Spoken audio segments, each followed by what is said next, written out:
MSD Kitchen. இன்னைக்கு நாம சுரக்காய் கூட்டு எப்படி செய்யறதுன்னு பார்க்கலாம். அதுக்கு தேவையான ingredients சுரக்காய் எடுத்துர்க்கேன். சுரக்காய் இந்த மாதிரி தோல் எடுத்துட்டு கட் பண்ணி வெச்சுக்கோங்க. அந்த தோலை வேஸ்ட் பண்ணாம நம்ம துவையல் அரைக்கலாம். நான் ஆல்ரெடி ஒரு வீடியோல போட்டுருக்கேன். இது கருவேப்பிலை. இது ஒரு பெரிய தக்காளி எடுத்துர்க்கேன். இது ஒரு 5-6 பல்லு பூண்டு எடுத்துர்க்கேன். இது ஒரு பெரிய சைஸ் வெங்காயம் கட் பண்ணி எடுத்துர்க்கேன். இதுக்கு துவரம் பருப்பு வேக வச்சு எடுத்து வச்சிருக்கேன். இதில் தேங்காய், பச்சை மிளகாய், சீரகம் அரைச்சி வச்சுருக்கேன். இப்போ எப்படி செய்யறதுன்னு பார்க்கலாம். பீர்க்கங்காய் கூட்டு செய்கிறதுக்கு கடாயில் எண்ணெய் ஊற்றி வச்சுருக்கேன். எண்ணெய் நல்லா சூடானதும் தாளிக்கிறதுக்கு கடுகு ஆட் பண்ணிக்கலாம். கொஞ்சம் உளுந்து, கொஞ்சம் சீரகம். இது நல்லா பொரிஞ்சதும் இது கூட பெருங்காயத்தூள் ஆட் பண்ணிக்கலாம். கூட 2 காஞ்ச மிளகாய் ஆட் பண்ணுறேன். ஆல்ரெடி நான் தேங்காய் அரைக்கும் போது 2 பச்சை மிளகாய் ஆட் பண்ணியிருக்கேன். இவ்வளோ தான் காரத்துக்கு. அப்புறம் பூண்டு,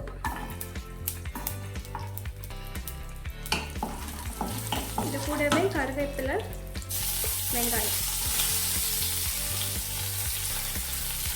நல்லா வதக்கிக்கலாம்.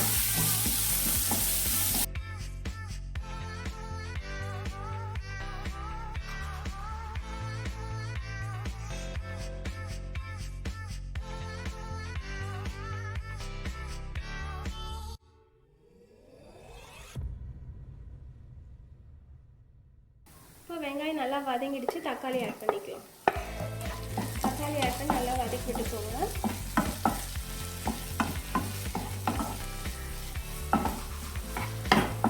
இது கூடவே பீர்க்கங்காயம் ஆட் பண்ணிக்கலாம்.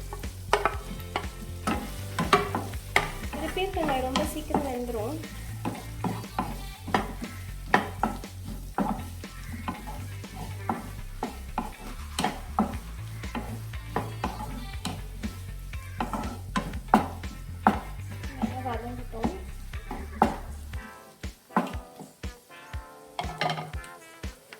இது கூட நான் ஒரு 1/4 ஸ்பூன் மஞ்சள் ஆட் பண்ணுறேன்.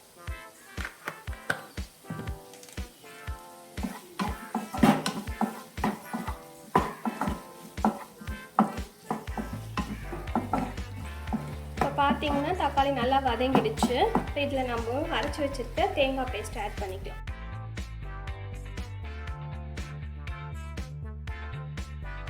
அரைச்சி வச்சுருக்க தேங்காய் பேஸ்ட் ஆட் பண்ணி நல்லா மிக்ஸ் பண்ணிக்கோங்க.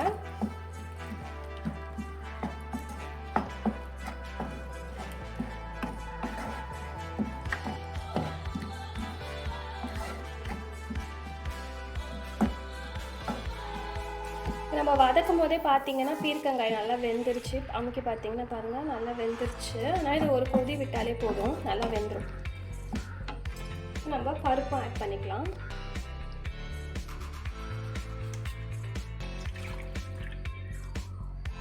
தேவையான அளவுக்கு தண்ணி ஆட் பண்ணிக்கலாம். நான் பருப்பு கூடவே இந்த காயெல்லாம் வேக வைக்கல, ஏன்னா அந்த பீர்க்கங்காய் கரைஞ்சிரும். அதனால் இந்த மாதிரி வதக்கி நம்ம செய்யும்போது பீர்க்கங்காய் நமக்கு அந்த அளவுக்கு குழையாது. நீங்கள் பருப்பு கூட வெங்காயம், தக்காளி, இந்த பீர்க்கங்காய் இதெல்லாம் சேர்த்து ஆட் பண்ணிவிட்டு அது எல்லாமே ஒன்றா மிக்ஸ் ஆகிடும். இந்தமாதிரி பீர்க்கங்காய் தனியாக தெரியவே தெரியாது. இந்த மாதிரி பண்ணும்போது பீர்க்கங்காய் தனியாக இருக்கு தெரியும். இப்போ உங்களுக்கு எவ்வளோ தண்ணி ஆட் பண்ணணுமோ ஆட் பண்ணிக்கலாம். இல்லை ரொம்ப திக்காக வேணும்னாலும் தண்ணி ஆட் பண்ணாமல் திக்காக வச்சுக்கலாம். இப்போ இந்த கூட்டுக்கு தேவையான அளவுக்கு உப்பு ஆட் பண்ணிக்கலாம்.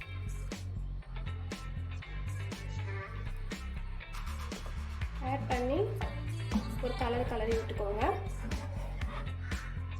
அப்புறம் மூடி வச்சிடலாம்.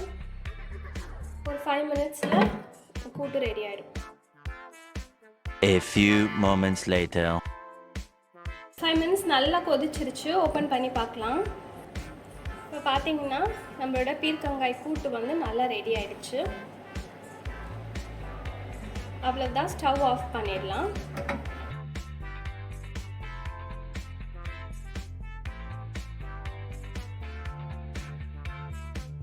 ரொம்ப ஈஸியான டேஸ்டான பீர்க்கங்காய் கூட்டு ரெடி ஆயிடுச்சு. இதை நீங்களும் ட்ரை பண்ணி பார்த்துட்டு எப்படி இருக்குன்னு மறக்காமல் கமெண்ட் பண்ணுங்கள். என்னோட வீடியோஸ் பிடிச்சிருந்தா லைக் பண்ணுங்கள், ஷேர் பண்ணுங்கள், MSD கிச்சனை சப்ஸ்கிரைப் பண்ணுங்கள். Thank you friends, by.